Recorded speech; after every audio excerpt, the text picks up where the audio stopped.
만일 헌재에서 기각이나 각하를 통해서 풀어주게 되면은 거의 그 내란 행위를 했던 윤석열에게 계엄 자유 이용권 같은 걸 주는 건데, 윤석열은 당연히 2차 계엄을 시도하겠죠?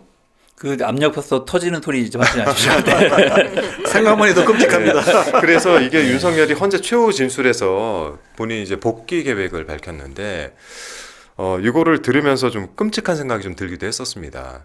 저희가 준비한 영상이 있었는데, 네. 그냥 바로 그 윤석열, 최후 진술 한번 제가 좀 들었어요. 직무에 복귀하게 되면 나중에 또다시 계엄을 선포할 것이라는 터무니없는 얘기도 있습니다. 결코 그런 일은 없을 것입니다. 제가 직무에 복귀하게 된다면 먼저 펼칠 체제를 우리 몸에 맞추고 미래 세대에게 제대로 된 나라를 물려주기 위한 개헌과 정치개혁의 추진에 후반부를 집중하려고 합니다. 지금까지 뭐 하다가 지금 탄핵 선고 직전에 저런 소리를 하며 저거야말로 모래로 밥 짓는 얘기인데. 그리고 윤석열이 3년 동안 했던 말 중에 지킨 게 전 단 한 가지도 기억이 나지 않아요. 그러면 저 말 보면 저거 보면서 진짜 네. 저 풀어주면 네. 파면 안 되면 제2계엄 하겠구나. 예전에도 국회에서 저희가 계엄 이야기할 때 네. 완전히 발뺌하고 네. 그게 지금 시절에 가능한 얘기입니까? 이렇게 얘기했던 사람들이거든요. 네. 저 이야기하는 거 윤석열이 저렇게 얘기하면 반드시 계엄 2차 계엄 한다고 봅니다. 오히려 거꾸로. 그래서 절대로 풀어주면 안 됩니다. 네. 풀어주면 계엄 면허증 발급하는 거고 네. 바로 그 2차 계엄 준비 들어가고 2차 계엄 들어가면 대학살 벌어집니다. 네. 좀 확신하고 있기 때문에 절대로 그런 선택을 헌재가 하지 않을 것이다 라고 네. 생각을 하고, 왜냐하면 그동안에 윤석열이 해왔던 행태만 보더라도 명확합니다. 그것은. 네. 김병기 의원께서 한번 나와서 그런 얘기를 하셨어요.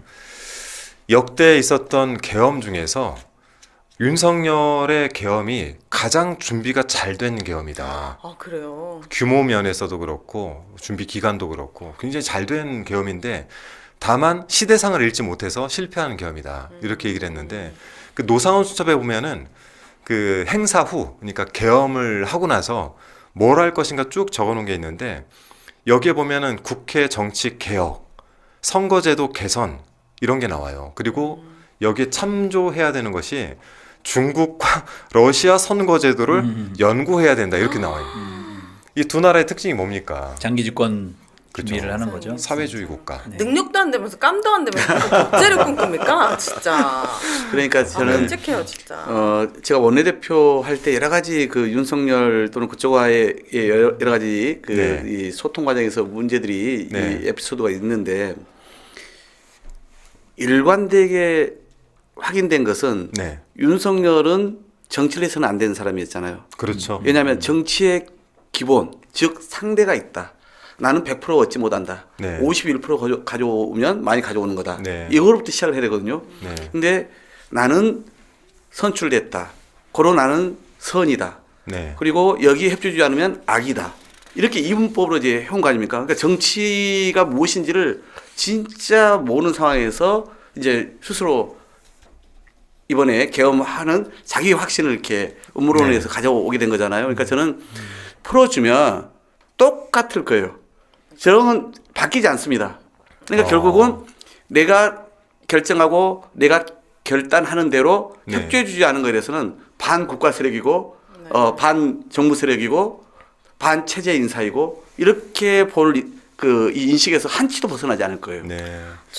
윤석열은 정치력은 당연하고요. 저는 기본적으로 인간이 가져야 될 어떤 공감 능력, 타인에 대한 어떤 이해, 이것 자체가 저는 되게 부족한 사람이라는 생각이 들었거든요.